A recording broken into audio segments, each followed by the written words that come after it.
All right, down to number 2. Uh, Consistent topic that I've had over the years. It's become much more common for students to discuss this topic. So this topic is mental health. 18 students talked about mental health between all my classes. Their focus was on therapy, athletes with mental health, overdoses, mental health in schools, mental health days, stigmas, uh, education courses, and resources for students. I'll have to see if I can identify or define a couple of these in here as well.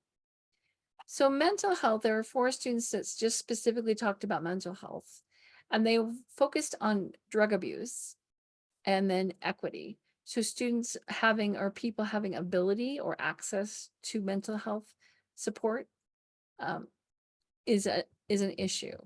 A positive psychology and emotional health, the cost of mental health, culture. And I think this one was really interesting because there are cultures that don't even see someone having a mental health issue. They don't define it. They don't even see it. So I was fascinated by learning that some cultures don't even recognize it as being an issue, where our culture, American culture, does recognize this. Drug addiction, stigma, and free mental health. Just the desire for free mental health.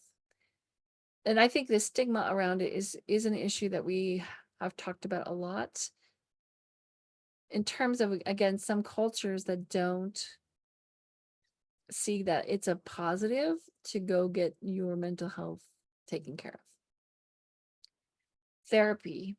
I had 2 talk about therapy, again, speaking about stigma.